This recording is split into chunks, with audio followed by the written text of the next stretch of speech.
Recording by Kohinoor music studio Bakhri Bazar.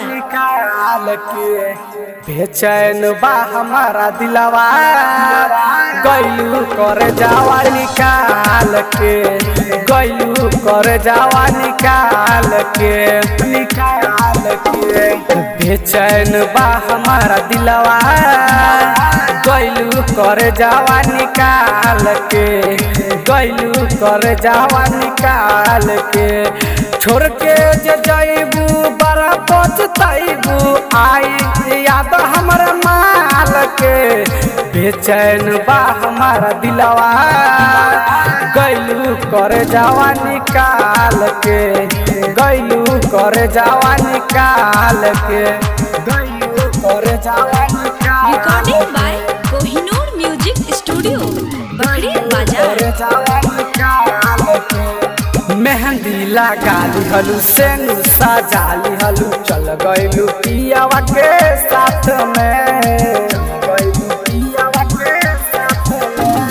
मेहंदी लगा लिहलू सेनु सजा लिहलू, चल गइलू पियावा के साथ में। चल गइल बिंदिया आई ना निंदिया, मर जाए तोहर बारात में। बेचैन बा हमारा दिलवा गइलू कर जावा निकाल के, गइलू कर जावा निकाल के।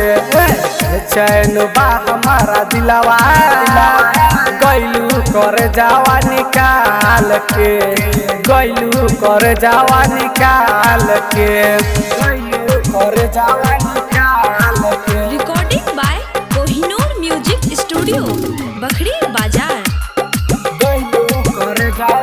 अनेस से प्यार भइल जिंदगी बेकार भइल, झेकेला मानवा हरे, झेकेला मानवा हरे।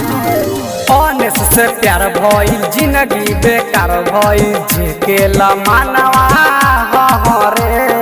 रुदल कृष्ण रमाकांत सावरिया के देखेला अखिया हर के। बेचैन बा हमारा दिलवा गइलू कर जावा निकाल के, गइलू कर जावा निकाल के। बेचैन बा हमारा दिलवा गइलू कर जावा निकाल के, गइलू कर जावा निकाल के।